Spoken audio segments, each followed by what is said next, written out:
Hi guys, welcome back to my channel. I'm Natalie and today I'm doing my top 5 romance books. So these are the ones that literally made me cringe the least because honestly I find all romance books a bit cringy, but these are the ones that kept it to a minimum.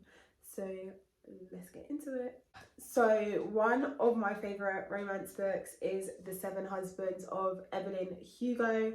I loved this book and honestly it's like the only book that actually didn't make me cringe. Like, I don't remember cringing. I was hooked on this one. I love the writing style, how it's like biography, typewriting style, and it shows how Evelyn came into fame, into acting, all her loves and stuff, like reasons why she married some of these men.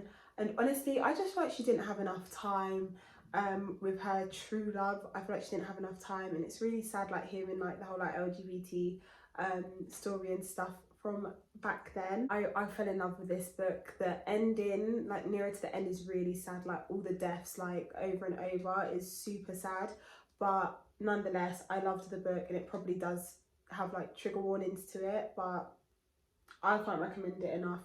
I think that is one book that I genuinely believe is not overrated. Like it deserves all the hype it gets. I'm about to kill two birds with one stone right now because my next two favourites are both by Kristen Callahan.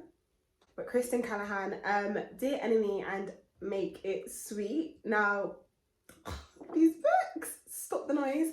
These books, I absolutely love them. I think Dear Enemy was the first one I read. And after that, I said, please, Kristen Callahan, let me go and purchase more from you. So Dear Enemy is enemies to lovers trope. Honestly, I don't know what it is. Enemies to lovers trope up there. Delilah's sister stole something from Macon. So she's basically like paying off the debt, like working for him, has to live with him. If I remember correctly, it's because he has like a broken leg or something. So she's basically like playing nurse for him. It gets steamy in the book, and Kristen's like description of things like in both Make It Sweet and Dear Enemy, really detailed, like butterflies, detailed. I love her books, like they're so good. And then Make It Sweet is like that close proximity between them as well, where they're kind of forced together and stuff. But again, like those are my favourite. They're really not cringy. I feel like the cringiness in them comes from the steamy side of it, but it's like it's so descriptive that you can actually just read through it and like not get too caught up on like anything cringy. But again, like both really good books. Obviously in the end they end up together in both books. In Make It Sweet, like they have a bit of adversity, I don't think that's the right word, but they have a bit of troubles with theirs where it's really like, whoa, was not actually expecting that. Dear Enemy, of course, you see like the romance brewing and bubbling as you always do in Enemies to Lovers, while discovering why they hated each other. But oh, them books, 10 out of 10 for me. I loved them. Like Kristen Callahan, thank you. One of my top books I've actually read this year, like, okay, not just book, the whole of this series, is the Bromance book club. I loved every single book in this, just every single book in this. Such a great read. So this is like a bunch of like affluent men, and it's basically them like reading romance books. There's like manuals on their love life and their wives and like issues that they may have with them. So this one, it's Gavin and Thea, and Gavin basically joins in on this Bromance book club, and he's reading a book to be able to get his babes back, like romance her a little bit. Their problem is that she is not getting the big O in the bedroom, and she's been faking it, and their whole marriage basically like can break based off of this.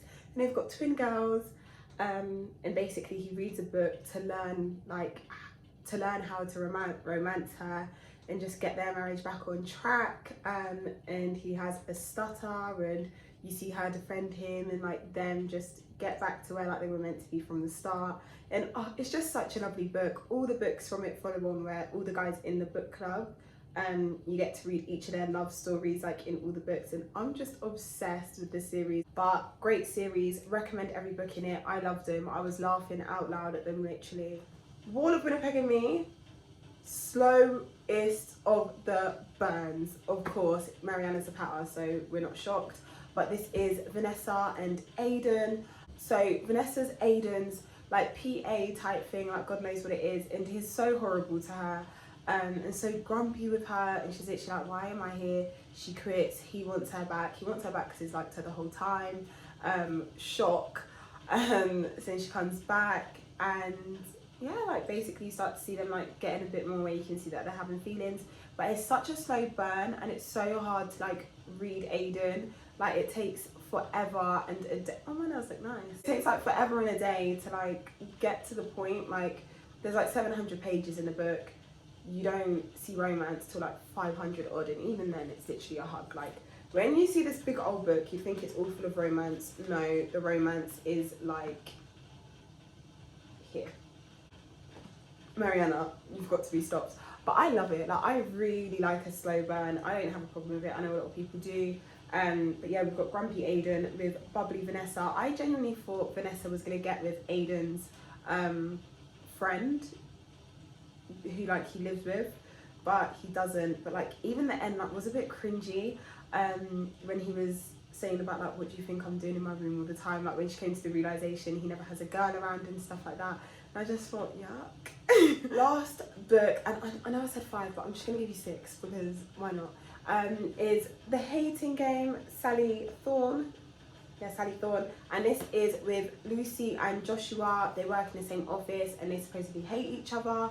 And like they play like these stupid games, which is just stupid games between the two of them. The elevator scene, I love. Like what a shock, that took me by surprise, but I absolutely loved it. And they're like fighting for a promotion at work, and stuff like that, and like the outcome is just so cute.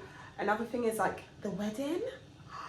The wedding, oh my gosh, could you imagine that being like your life? Like just what the hell. Like the wedding for me was nuts, because one, why is she marrying into that family? Like you need to go find someone else to be with. But secondly, what a situation for Lucy to be in, like poor thing. But again, The Hating Game is another one that I know like was like went crazy on TikTok, is super popular. But again, I honestly feel like it's worth all the hype. It's a lovely book, easy read, and it's nice and light-hearted. That was my 5 books, supposedly, my 6 books that I love, like my favourite romance books, and these are the ones that just honestly made me cringe the least, or had like the least cringe factor out of all of them. But honestly, I like them all. Like some of them, like they are very hyped up, but like some of them are worth it. Like if I'm honest, like, sometimes the hype is real. But yeah, thank you so much for watching. Yeah, bye.